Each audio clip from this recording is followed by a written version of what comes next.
is going to be on what I would call original and traditional Buddhism. And it's going to be on the distinction between these two things, what we call original Buddhism, and then the development from that original Buddhism of what we might call traditional Buddhism. And original Buddhism, for me, is a very simple thing. Original Buddhism is essentially the experience that the Buddha had on his night of awakening, roughly 2,500 years ago. That is essentially what original Buddhism is. And everything else, pretty much, is traditional Buddhism. But more precisely, what we mean by traditional Buddhism is the type of Buddhism that you find in any particular time, at any particular place, wherever you go in the world. That is what I would call traditional Buddhism. And of course, this traditional Buddhism includes all those various types of Buddhism that you find in the various countries. And the reason why we get this traditional Buddhism is for two reasons. And the first thing is that over time, the original Buddhism of the Buddha tends to change. This is just the nature of how things are, nature of impermanence. That's the first reason. Change just happens all by itself, pretty much. And the second reason is that as Buddhism spreads to different countries, different cultures, different places, it tends to take on some of the flavor of that culture wherever it goes. And by doing that, it becomes, gradually it changes, and it's no longer exactly what it was originally when the whole thing started out at the time of the Buddha, if you like. And this is, for me, is a very important point to actually reflect on the fact that Buddhism changes, that it takes on some of the connotations and colors and the ways of doing things of any particular country. Because what that means, the reason why that happens is, of course, that that country's culture exerts an influence on Buddhism. And as Buddhism accepts some of the standards of that particular country, it adapts to that culture and it becomes more viable in that particular society. If it didn't adapt, if it was too rigid, it would probably be much less viable in that particular society. And this is important for us also here in Australia, or indeed anywhere in the world, because unless there is some sense of adaptation, some sense of falling in line with the view of Australian society or the society anywhere, I think that will weaken Buddhism in the long run. It won't strengthen it because it will become much more difficult for it to be integrated into that society into which it has arrived. So that is those two things. So, and of course, this becomes very important for us because we have to decide if we are going to adapt Buddhism to Australian society. We have to decide, well, what is the right way of doing this? What sort of things can we adapt? What are the things we can't? Because there are certain things which are so fundamental to the Buddhist way of doing things that if you start adapting them, you're actually throwing out the baby with the bathwater, so to speak. You're losing what Buddhism really is about. And of course that will be a terrible thing to do. We can't afford to do that. And that is where the idea of original Buddhism comes back in. We have to know what it was that the Buddha actually taught very clearly, and then we can make a choice as to those things that can be adapted and those things which can't. So this is the significance and the importance of understanding the difference between original and traditional Buddhism. And I will start off just talking very briefly about original Buddhism, what that actually means for me. And as I said before, basically original Buddhism is what happened to the Buddha on his night of awakening. That insight, that understanding he had at that time, that is what original Buddhism essentially is all about. So what happened after that? What happened after that is that, of course, the Buddha started teaching, and in his teaching career he gave a large number of discourses and talks to the monks, to the nuns, to the laymen, to the laywomen, the four assemblies of Buddhism.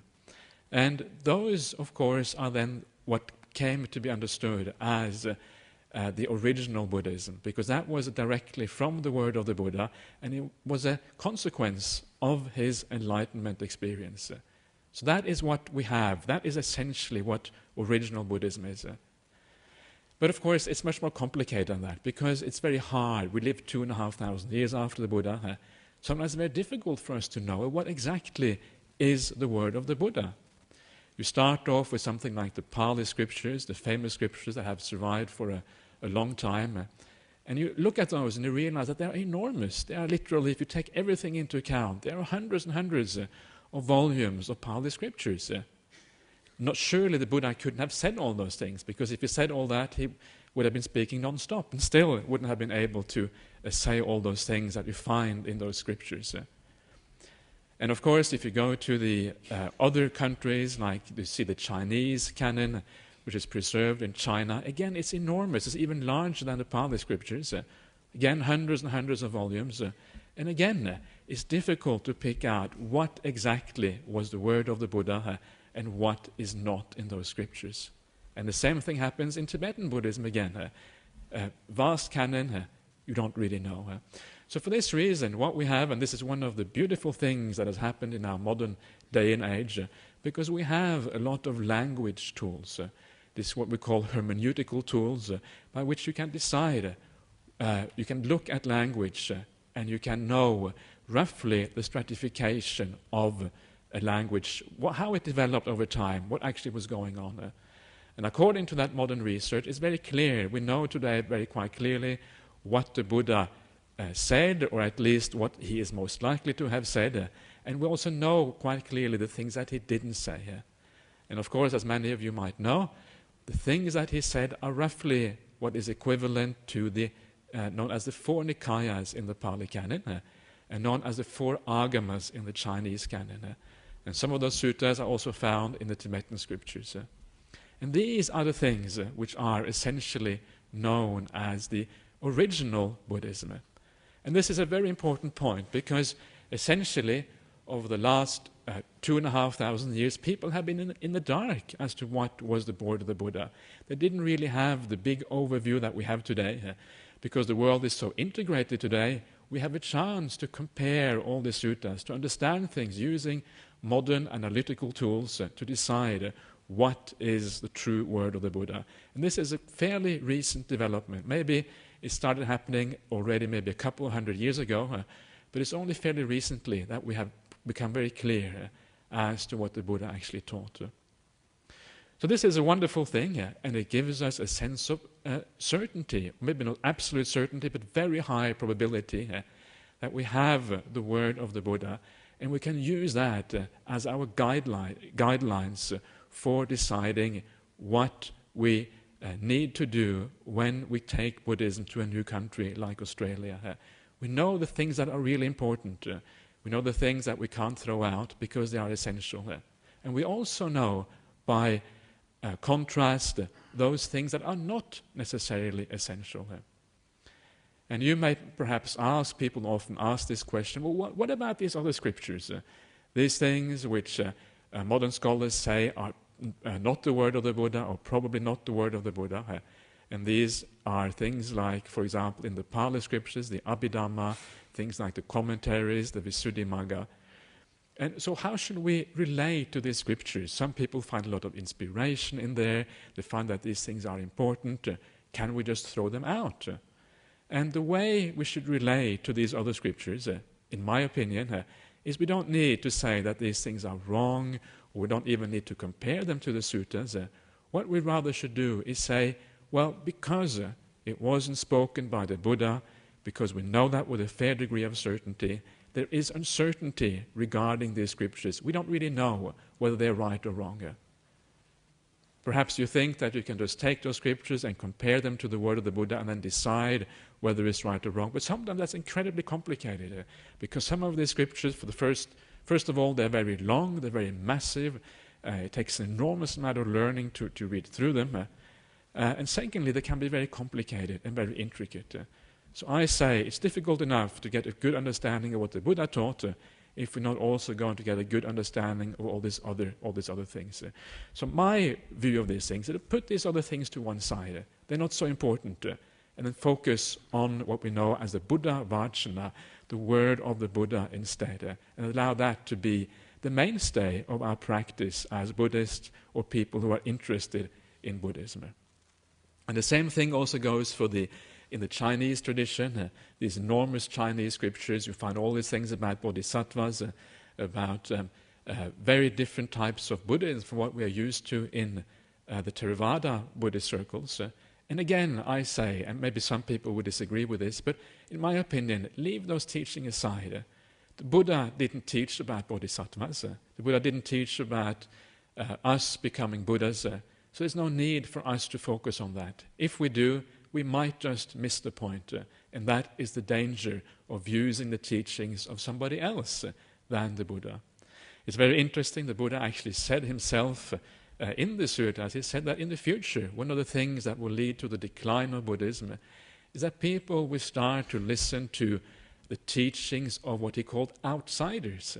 Outsiders are the people outside of Buddhism.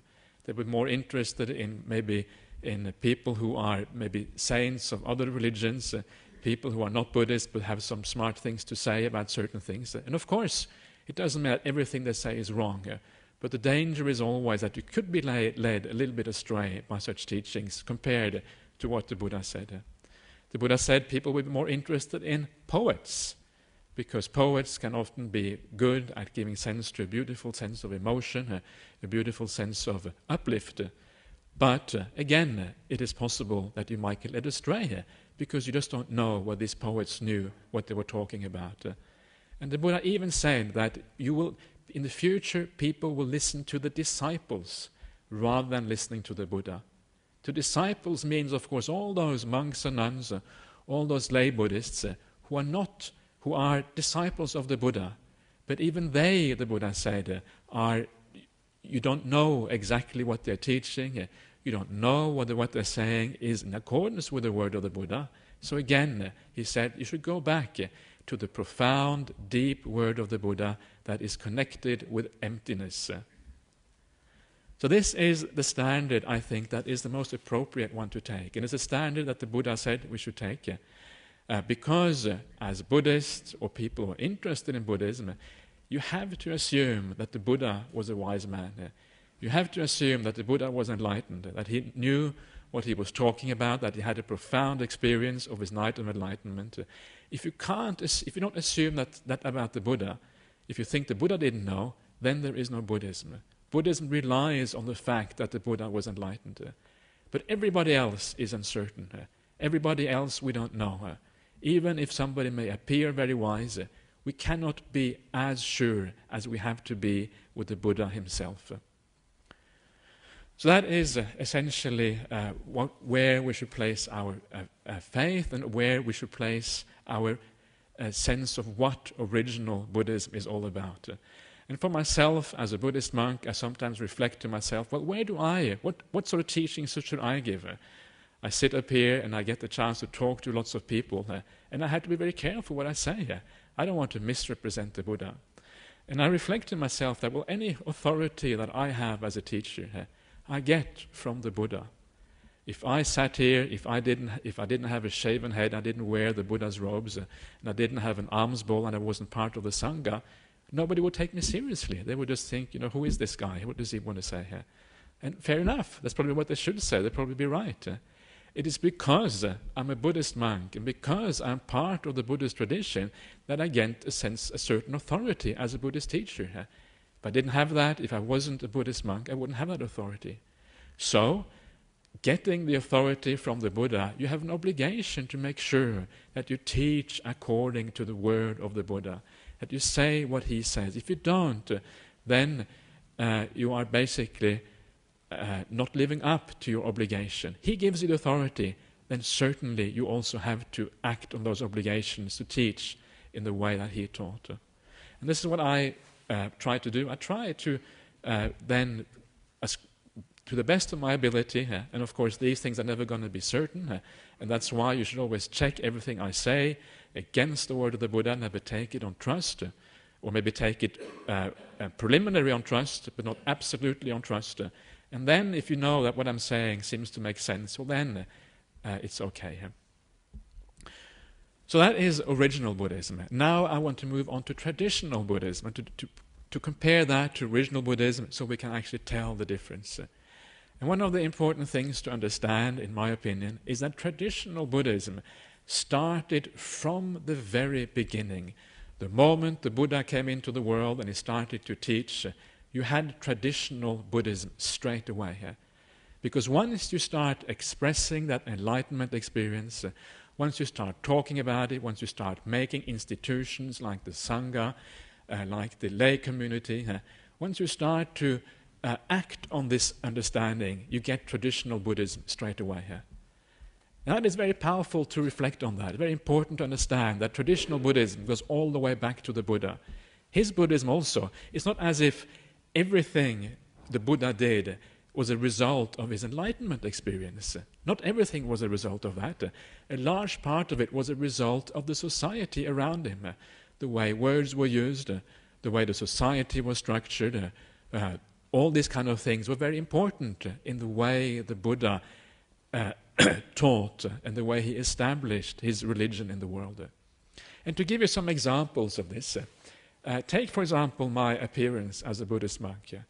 Now the shaven head, for example, is not a Buddhist thing. This goes back before the Buddha. It's part of what is known as the Samana tradition in India. The Samanas were like the ascetic, the recluses at that time, the people who went forth from the home life. And so it was part of a tradition in India at that time. It wasn't an invention of the Buddha. Or the robes I wear, these robes are roughly the same as were also worn by ascetics and recluses at that time. So this again goes back to Indian society. It's not a Buddhist thing here. The alms bowl that we have as Buddhist monks, the going into the village and receiving food from people, all these things are part, all the external things that we do are part of an ancient tradition that goes back before the time of the Buddha. These are not necessarily Buddhist things as such. They are part of a much larger picture, part of the tradition of Indian society in those days. And that is important to understand, because what it means is that these things are not like absolutes that we necessarily have to follow absolutely. They are things that maybe there is some scope for adjustments, for scope for looking at things differently, because they have always been traditional from the very beginning. And these robes that I'm wearing as a Buddhist monk, or a Buddhist nun wears, not only are they part of the Samana tradition, the tradition of ascetics at the time of the Buddha, in those days even the lay people would wear clothes that were roughly like this. Lay people would wear a sarong, an underrobe. They would wear an upper robe, which was a little bit shorter than this one, but roughly like this. So in those days, there wasn't that much difference between the lay people and the monks. The main difference was that the monks had maybe a different color. They had simpler clothes. They didn't have anything fancy. They had the cloth was fairly ordinary. It wasn't too expensive, so it was very basic. But essentially, there wasn't that enormous difference between lay people and monks. So you can see again, it came from the society in those days. Of course, now a Buddhist monk, you stand out like a sore thumb. You look so different from everybody else. But originally, it wasn't like that. And sometimes you think, well, what if the Buddha had existed in the world today? Would he have used these sort of robes? And probably he might not have used these sort of robes. Maybe we would have been wearing trousers and jackets rather than wearing these kind of robes if the Buddha had been around today. I remember going back to Norway about almost a year ago now, and I usually meet up with some of my old university friends when I go there to talk to them about Buddhism and all these kind of things. And last time I was there, I talked to one of my friends about these robes. And I said, this is part of the very ancient tradition in India. It goes back a long, long way. And he said, well, those robes are really good. And he said that, well, you should look upon those robes as a case of branding. This is a really good brand you got there. Because you have this wonderful thing called the Buddhist religion, and you have this wonderful product that you want to get out into the world. And when you have a good product, it has to stand out. And here you have this great, these wonderful robes that make you stand out like in this way here. So it is a case of, from a marketing point of view, it's a win-win situation, the good product, and it stands out like this. And I thought about that. That is actually quite a good point. And from that's of course, that's just one reason then why we shouldn't change the robes because actually there are some very good reasons for why we should keep them as they are. And so the branding factor or the marketing factor is one thing. Another factor is tradition. And when I talk about the fact that we can change things, we can alter things, it doesn't mean that I think that traditions should be overthrown easily, that we should just throw things out because now in the modern world we need to do things differently.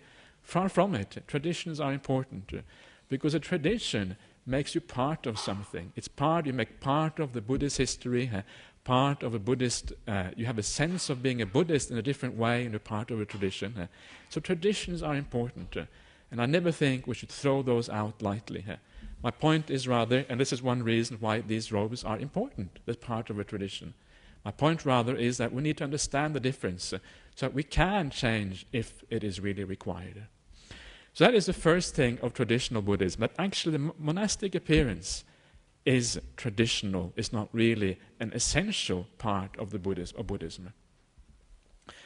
Another thing which is traditional, and this may surprise you also, is a lot of the institutions, a lot of those things that were laid down by the Buddha 2,500 years ago, and some of the very important things also are more traditional than original Buddhism.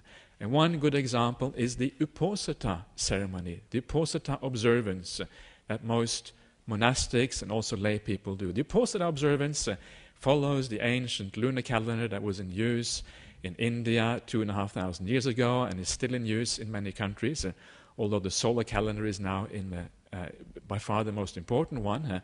And it followed the lunar calendar in such a way that on the full moon and the new moon and also the half moons, people would often go to the monastery, they would listen to a talk, they would keep precepts and do all these things was part of their religious observance. These were called observance days, Uposatha days. And these observance days were not originally part of the Buddhist tradition. They also go back to a time before the Buddha. And the story in the Vinaya is the disciplinary code for the monastics, the monks and the nuns, tells the story of how this Uposatha came to be. And the story is roughly as follows. And this was the king of Magadha. Magadha is one of the ancient kingdoms in India, probably the most powerful kingdom at the time of the Buddha in northeast India. And this Magadha country had a king called Bimbisara. And this king Bimbisara very early on became a very close friend of the Buddha. He was a friend of the Buddha even before his enlightenment experience. So after the Buddha became enlightened, he taught King Bimbisara, and he gave him some teachings that were so powerful that King Bimbisara became a stream enterer upon listening to those teachings. And I find that so powerful, what a beautiful thing it is to have somebody like a king who is actually a stream enterer, somebody who understands the Dhamma very profoundly. It's a wonderful thing. Imagine if we had some politicians in our day who were stream enterers. Wouldn't that be wonderful? I'm not saying I'm not one of those who thinks all politicians are bad. But imagine having them as stream enterers. That would be really, really powerful. But anyway, this king, he was a stream enterer, and he realized that all these other ascetics of all these other sects. And at the time of the Buddha, there was enormous numbers of different types of religions, different philosophies, different systems of thought that was all across the north of India, people thinking in different ways, philosophizing about this, meditating in this way, practicing ascetic practices in that way. There was this kind of this enormous manifoldness when it came to religious practice. And King Bimbisara saw that many of these other religions they would keep this Uposatha ceremony on the full moon nights and the new moon nights. And he saw how lay people were attracted to these ascetics and how they listened to their teachings on those full moon nights. So when he saw that, he went to the Buddha and said to the Buddha, he said, please, Bhante, why doesn't also the Buddhist monks do the same thing? Meet together on the Uposatha ceremony and then give talks to the lay Buddhist or whoever wants to come, so that they also can get inspiration in the Dhamma, get inspiration in these beautiful teachings. And of course the Buddha, he accepted that. He took that on board and he said, from now on, monks, you should meet together on the Uposatha ceremonies. And when you meet together, you should also give teachings to the lay people. So this is how the Uposatha ceremony came together. And then later on the Buddha said that on the Uposatha night, the monks should chant, or not chant, I should say recite, because chanting again is a modern invention. You should recite the rules of the Patimokkha, which are the 227 rules that the monks keep, the 311 rules that the nuns keep. You should recite this as part of this observance on the Uposatha days. So this is how this Uposatha observance came into being. And this is one of the most fundamental parts of the Buddhist institution that we have to the present day. It is still today, you go to countries in Asia, you see all the Buddhists coming together on the Uposatha, listening to the Dhamma, keeping the 8 precepts, doing chanting together and all these things. It's one of the most important of all the Buddhist traditions that we have. And yet, it is not an original Buddhist thing. It came from something before that. It is, if you like, traditional Buddhism, rather than part of the core essence of Buddhism. And because of that, you can argue, if you wish, that there is some room there for changing this sort of tradition, if you wish. And it can be said that here in Australia, there has been some change already. If you look at how we do things here in Australia, everybody comes together to the Buddha Society here on a Friday night. We don't come together on the lunar nights because the lunar cycle is very impractical, but it doesn't always fit on the weekends. So here we follow the Australian way, which is coming together on the weekends, because it makes sense. And there is nothing, so this becomes like our observance night, if you like. When we come together, we meditate, we maybe reflect on the Dhamma, we try to understand a little bit more deeply what these teachings are about. So this is already one adaptation to Australian culture, or if you like, to modern culture, pretty much around the world. And there's nothing wrong with that, because it doesn't contradict anything that the Buddha said. In fact, we're just using that Uposatha ceremony in a way that fits with Australian society here. Another of these institutions at the time which the Buddha laid down, which also was not part of the Buddhist tradition originally, that is what we call the Rains Retreat. The Rains Retreat is a time when all monastics, nuns and monks, take 3 months and stay put in one place. And for that time, we normally don't even come here to give talks in Olamara. We usually stay in the monastery. But this Rains residence itself was not originally a Buddhist thing either. And the reason why this came into being was because the rainy season in India, when the monsoon comes out, is a very, very wet time of the year. And if you walk around at that time, all kind of living beings come out, all living beings, I think that's when they, all insects tend to hatch and all these kind of things. And if you walk around a lot, you can kill a lot of living beings. And maybe you can also kill a lot of the greenery, the grass which comes out when the monsoon season comes. So people would complain. They would say, all these monks and nuns, they're wandering about, killing all these beings when they should stay put, just like these other ascetics in these other traditions. Because that existed already at the time. It was already part of the other traditions. And the Buddha then said to his monks and nuns, you too should settle down for the 3 months of the rainy season. You shouldn't wander about. You should settle down and have like a retreat for those 3 months. And that is a practice that we are still keeping at Bodhinyana Monastery, at the Masara Monastery to this day. We do those 3 months of the rainy season. And here in Australia it fits reasonably well because the rain in Australia is pretty much at the same time, or at least here in Perth it is, as it is in the monsoon season in India. So it's a fairly good fit with what happens in India. So that's a good thing. But again, you can see, this is traditional Buddhism. It goes back to a time prior to the Buddha. And the Buddha used the existing traditions in India as part of also the Buddhist movement that started growing up at that time. So these are fairly straightforward things. But there are even deeper things in Buddhism, which are, if you like, traditional. And one of those things are some of the rules that the Buddha laid down for monastics. And there are, of course, as you know, as I mentioned before, there are 227 rules for the monks. In fact, there are many, many more rules than that, because the Vinaya can be expanded beyond those rules, and there's much more there. But some of those rules were laid down not because they are essentially Buddhist, but because lay people would come to the Buddha and say, "Bhante, Venerable Sir, these monks are doing all kinds of things which are contrary to the traditions in India. You must lay down a rule against these things."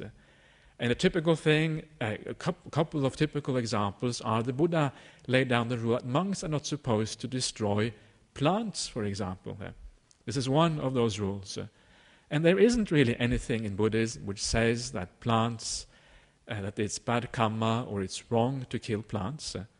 But according to the belief in India at the time, there was the belief that plants have one sense faculty. They can feel, so they can experience any destruction that is happening to them. And because of that, monastics are not allowed to the present day to kill plants or even to break off a small branch, to pull a leaf, whatever it is, because of a belief that existed in India in those days. And the same thing with digging the ground. Digging the ground was also considered as injuring living beings, or injuring rather a sentient being which has one sense. The earth was considered as having one sense, the sense of touch. So monks should not kill, or rather dig the earth, because that would injure the earth. It would injure a one-sense living being. So again, you can see here how some of the rules that we have as monastics actually were laid down because of people complaining that it went against the traditions of society in those days. And of course, sometimes we find that people say, well, because the traditions in India were so different from what they are now, we should abolish all those rules, get rid of them, not worry about them because they're not really applicable to the modern day and age. We've got to be practical about these things, etc., etc. And I think that is really getting things completely wrong. That is not the right way of doing it. Because the rules are there, and the rules were laid down by the Buddha. Usually, if they were laid down by him, we have to assume that there is a certain importance to those rules.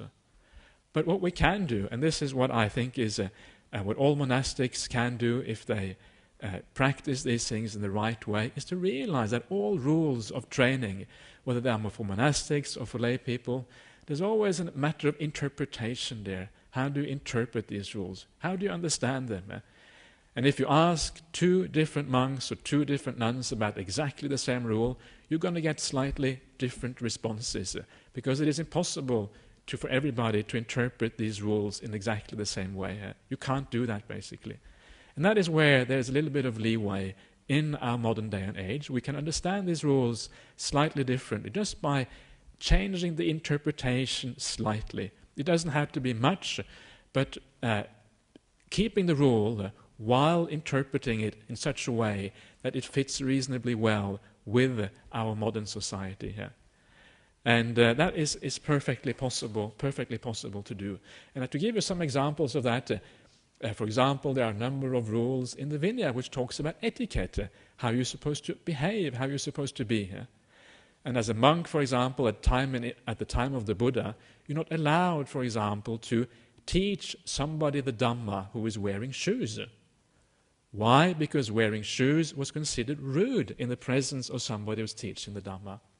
Now, this particular rule is only an offense according to the Vinaya if you break it in a disrespectful way, by being disrespectful to the Dhamma.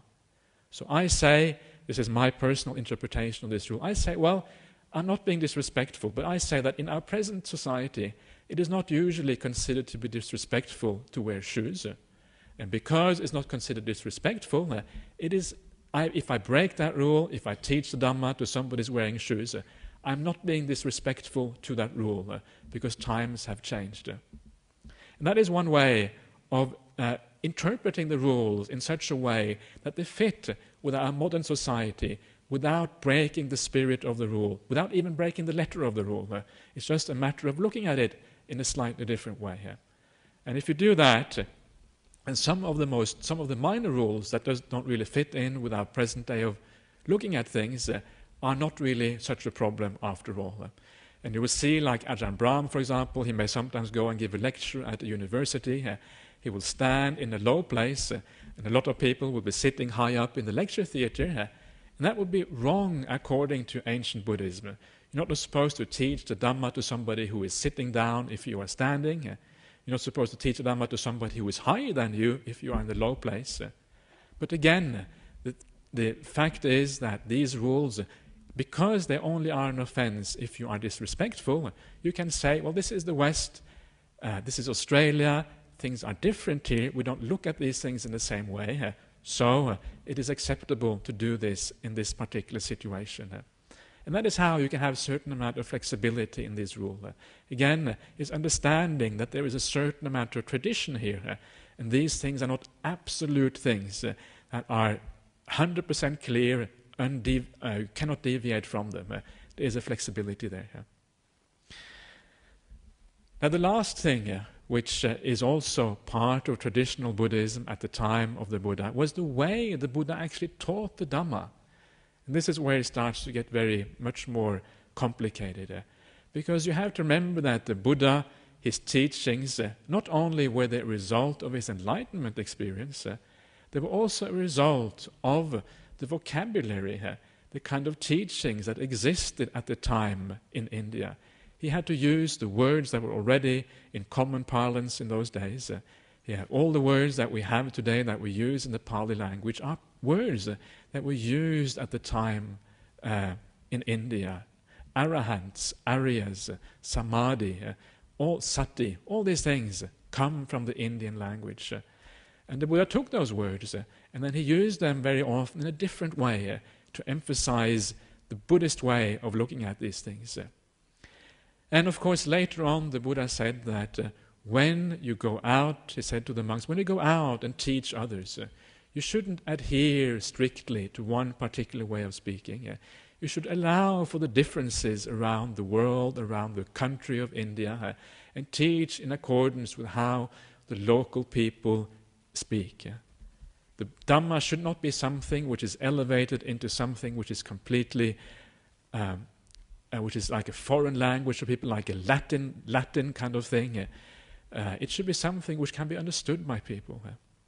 And this is a very important principle, because what it means that in this day and age, the Dhamma should be made plain in the English language. It should be made plain in any language, basically, so people can read and understand it in their own mother tongue. And I know for myself how important it is to understand something in your mother tongue, because my mother tongue is not English, obviously, it's Norwegian. And I know that when I read the Dhamma in Norwegian, I feel there's a sense of closeness to the Dhamma, which is you don't have when you read it in a foreign language. I mean, I've been living in English-speaking countries now so long, it doesn't make that much difference to me anymore, but it still makes a little bit of difference. I know for those people whose if you read Pali, for example, then you're reading in language that is very foreign to you, and then it doesn't have the same emotional impact as when you read it in your own language. And also you understand, of course, much better what is going on.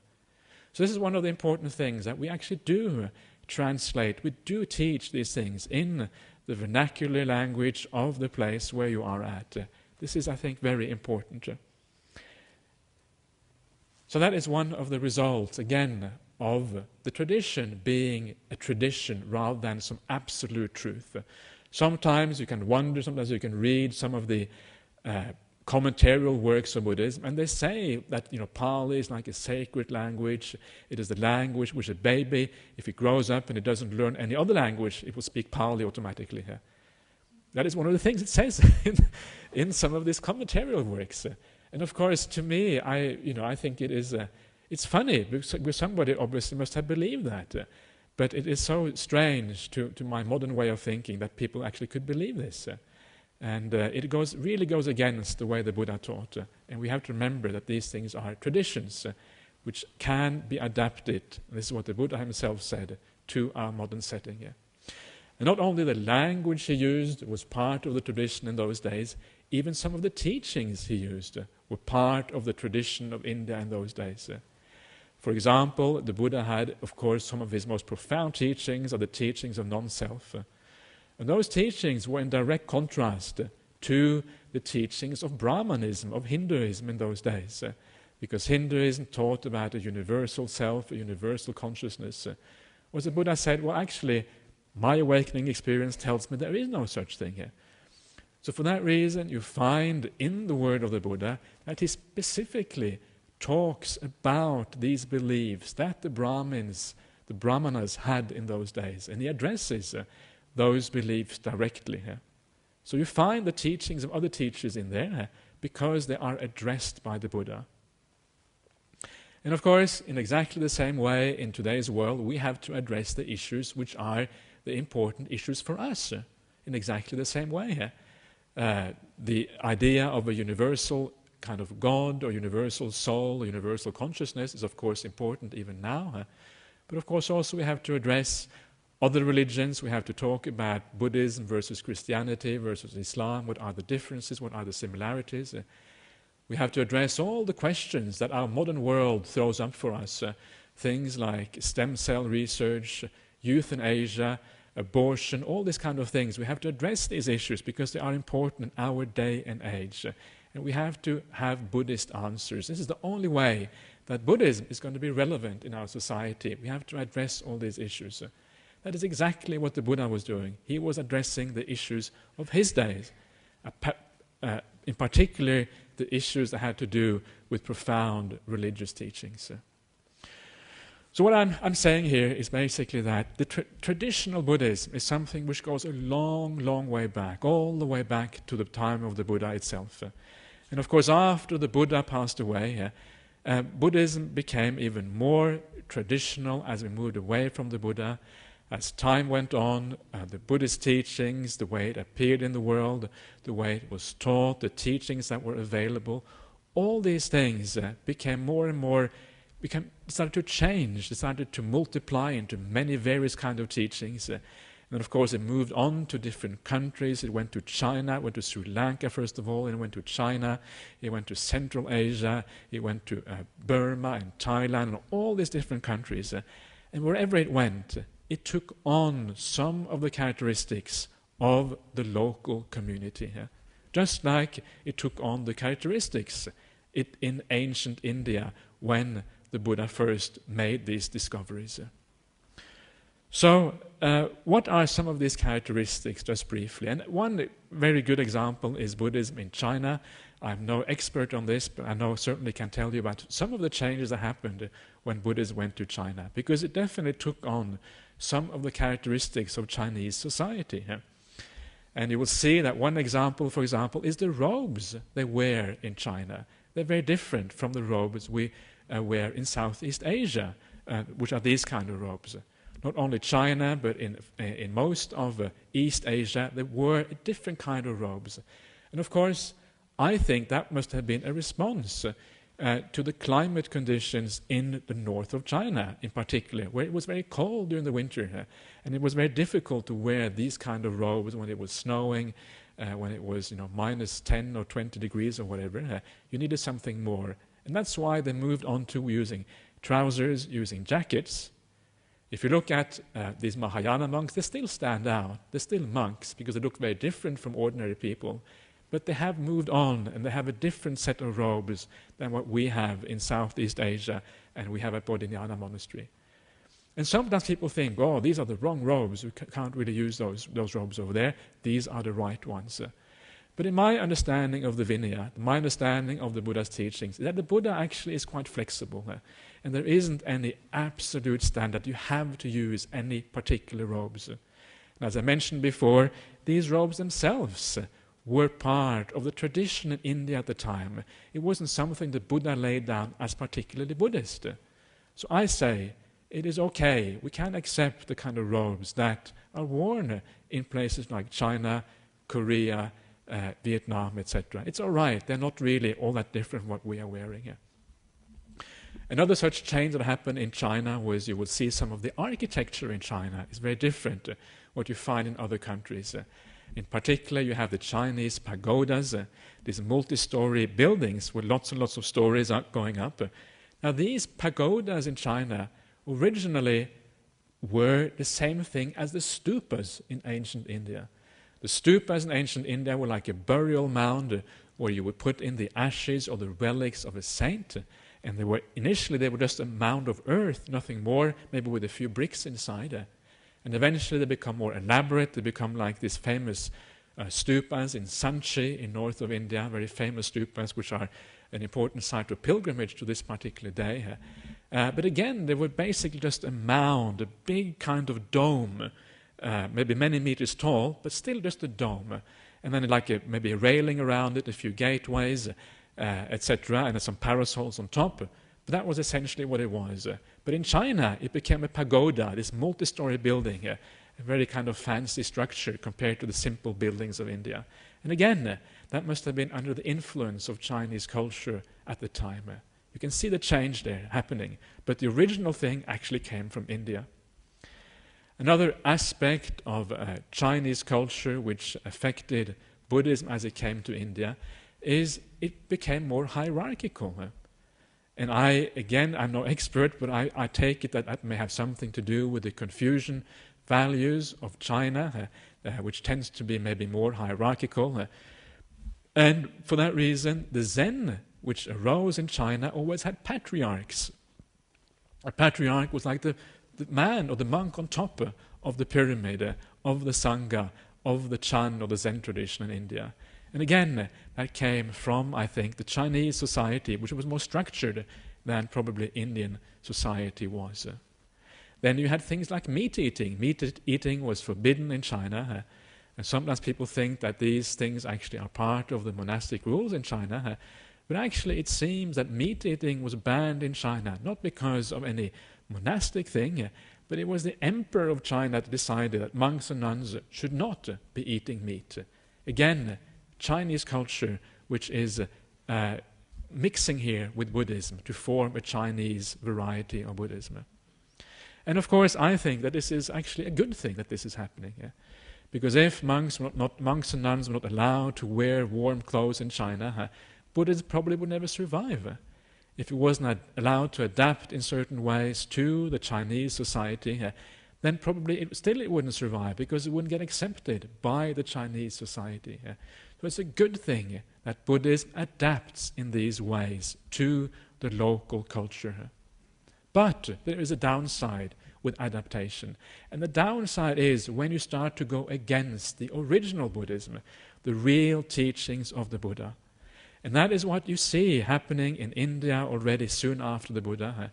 You see it also happening in China because you see that many of the suttas and things that were accepted in China, because a lot of the things that were taken from India into China came at a fairly late stage. It came maybe 5, 6, 7, 800 years after the Buddha. Over a very long period of time it was taken into China. And because of that, many of the teachings that became the most important in China were not necessarily the most fundamental teachings that were given by the Buddha himself, but other teachings became more prominent. Things like the Bodhisattva path, things like Pure Land Buddhism, and these kind of things. And because of that, I feel that is a danger. That is where I would say that, and this is a good example for us in Australia to think about when we bring Buddhism into Australia, to be careful of these sort of things and be very clued up, so to speak, on what actually is the core teachings of the Buddha. Otherwise, you might be led astray. And of course, I'm not saying here that all of Buddhism in China is wrong or anything. There's a vast variety of Buddhisms over there, and some people who obviously practice very correctly in a very right way. But still, I feel there is a danger when you start to move away and you focus too much on those things which are not the word of the Buddha. And the same thing happened in India itself, of course, as well as time went by. There was a greater and greater focus on different teachings, etc. And not only in India, but also in Southeast Asia, you find the same thing. There was a development over time. So not only in China, in Southeast Asia as well. And some of the things you find in Southeast Asia are well, first of all, the Southeast Asia is much closer to India, so the culture is much closer to Indian culture. But even there you find differences from the way things were done in India. For example, if you go to Thailand, you find that the monastic tradition there is run in a different way from the way it was done in India. In Thailand, the abbot of a monastery has a very, very strong position, and maybe that, again, is a result of the Thai idea of a more structured society, a bit more hierarchical, perhaps, than the Indian society. Again, Thai culture has influenced the way Buddhism is done in Thailand, although it is much closer to the Indian original in many ways, in terms of robes, for example. But also in Southeast Asia, you have the same problem with scriptures. You have scriptures that were taken in later on, and which even today are regarded by many as very important. And again, I say, if we want in Australia, we can learn something from this. We can learn that those scriptures that are not the word of the Buddha, that we know today with great certainty are not, we can put those to one side, and we can focus on those things which are the root and the original form of Buddhism. So just to summarize what I've been saying today, and just to draw some conclusions for how we should maybe approach this whole business here in Australia. First of all, I again want to say that tradition is not wrong in its own right. Tradition is simply how Buddhism is practiced at any particular point in time and at any particular place. And tradition is always different from country to country. It always adapts according to the local situations. And it's good that it adapts. It's right, it should adapt, because this is the only way that it can take root in a firm and strong way in any particular society. So we should do the same in Australia. We shouldn't be afraid when something is really important. We shouldn't be afraid of adapting things. We don't have to take things wholesale on board according to any particular existing tradition. We can adapt things when we see it is right. And the criteria that we should use for that adaptation is one. We should always remind ourselves, what did the Buddha say? And we should make sure that anything we do is in accordance with the teachings, the original Buddhism, the experience the Buddha had under the Enlightenment tree. That is very important. If we don't do that, we risk throwing out the baby with the bathwater. We don't want to do that. We want to keep that baby. That baby is what Buddhism is all about. So we have to make sure we don't throw the baby out. And the second criteria we should use, having established what the word of the Buddha is, we should ask ourselves, well, what are the demands that Australian society places on us as Buddhists? And if those demands that are placed upon us as Buddhists by Australian society, if they match with what the Buddha said, if those two things come together, then I say that is the right time to adapt the tradition that we have to whatever that is when they come together, the word of the Buddha and the demands of our local society. That's when adaptation should happen. In fact, not only should happen, I would almost say it must happen, because in those circumstances, if we don't adapt in those circumstances, we are not going to have a Buddhism which survives in Australia in the long run. Eventually it will be rejected by Australian society because it's not close enough to the norms of Australia, not close enough to the norms of people living here. So then we should adapt to the society which is here. But we shouldn't do this with a light heart.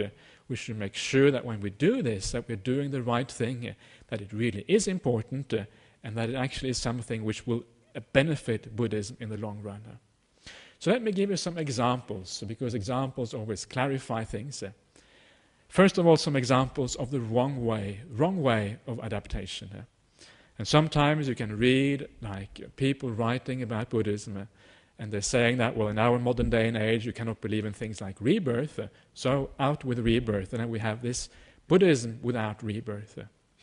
So the right thing we should do, however, is not just have an opinion about whether rebirth is right or wrong. What we should do, according to the criteria I've just laid out, we should go back and see, what did the Buddha say about rebirth? Did the Buddha say that there is rebirth, or did he say there isn't rebirth? And that should be the starting point for whether we should accept or reject this idea of rebirth. And of course, for those of you who have heard me speaking here before, I always say that rebirth is a fundamental part of the Buddhist teachings. You take it out, you don't have Buddhism anymore, you got something completely different. It is so important, it is so central that if you take it out, if anybody rejects rebirth out of hand, I say they cannot really be Buddhist anymore. At the very least, you have to have an open mind about these things. So for me, that is the wrong way to go about reforming or adapting Buddhism, is to throw out those principles which are central to the Buddha's teachings. Another mistaken way is to take all the rules the Buddha laid down for the monastics and for the lay people and say these rules, as I mentioned before, are no longer relevant for the modern society, so throw them out wholesale and let us make up our own rules, whatever we feel is appropriate. Again, it's the wrong way, because the Buddha laid down these rules. And most of these rules are very important, and most of these rules have a function that is very important. And instead of throwing them out, we can instead allow ourselves to just look at these rules and interpret them in such a way that they are acceptable to our modern world, within the guidelines of the rule, but not in a very necessarily strict and traditional way of interpreting them. So these are two examples of the way we shouldn't practice, in my opinion. Of course, other people might disagree with that, but still, that is the way I look at it. So what is an example of the kind of reform that we should be doing in Australia? And of course, you may know what I'm getting at now. And of course, the kind of reform that we should be doing is the sort of thing that we did here at the Buddhist Society just over 5 months ago, on October the 22nd, when we ordained bhikkhunis here, actually at Bodhinyana Monastery. That is the kind of reform we should be doing as Buddhists here in Australia. Why? Because the Buddha laid down the female ordination, full ordination for women. The Buddha laid it down. There is no real reason for rejecting female ordination, full ordination.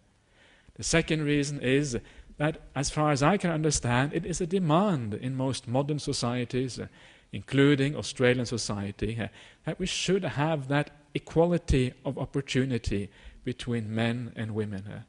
It is considered just a matter of ethics. It's considered a matter of what is right and wrong in our part of the world. So there is a demand for that in our Australian society and in all modern societies, really. So this is a classic case where the demands of the modern society and the original teachings of the Buddha fall in line with each other. And then we should adapt, we should reform, we should change things so that they are in line with those two criteria.